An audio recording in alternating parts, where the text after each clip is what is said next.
I'm here because the American people deserve to hear the unvarnished truth. Tim Walz's record on crime has left Minnesota in crisis. During his tenure, the state has become a place where criminals run free, where law enforcement is assailed, and where families are without the safety and security they deserve. Here's the question we all must ask. If Tim Walz can't protect his own backyard, how could we possibly trust him to protect the entire nation? In January 2021, my sister, a resident of Minneapolis, called me terrified. Her home had just been in the middle of a shootout involving a violent criminal. A police officer had to rush her out of her home, shielding her from stray bullets. Her home was left pockmarked with bullet holes, an experience far too many Minnesotans are now familiar with. Under Tim Walz, the streets of Minneapolis went from a place to walk your dog to a place to dodge gunfire.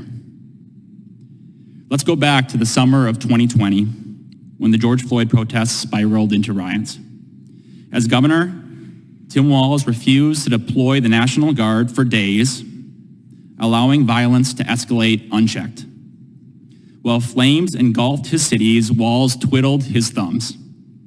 By the time he finally acted, Minneapolis suffered over $500 million in damage, and his inaction inspired violence across the country. The riots were ultimately the second costliest in U.S. history.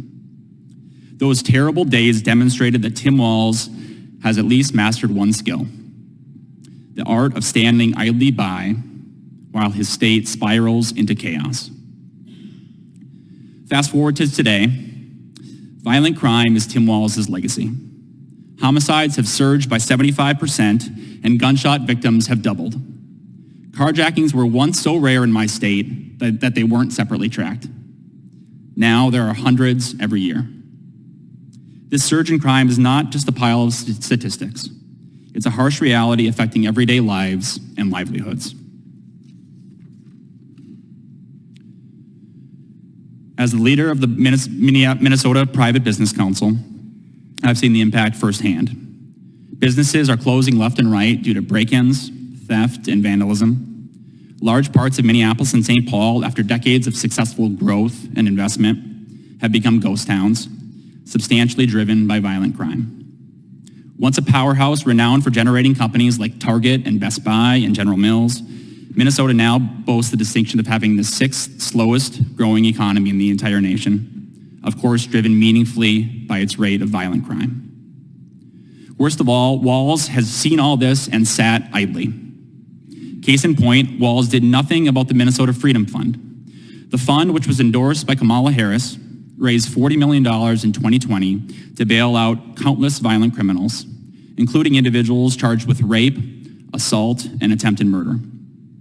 One man, George Howard, who had been charged with domestic assault, murdered an innocent man named Luis Damian Martinez Ortiz just weeks after being bailed out.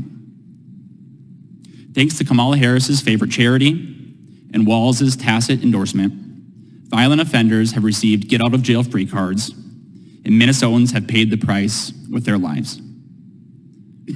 I have just scratched the surface of Tim Walz's ignoble record. He has refused to stand up to radicals in the Democrat Party who pushed to defund the police.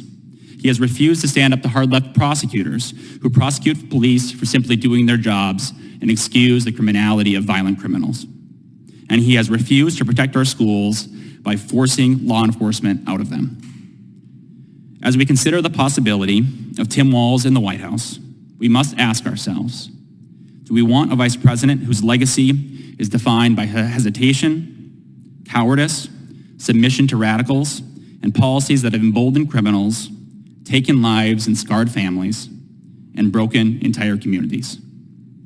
Absolutely not. Minnesotans deserve better than Tim Walz, and so does America.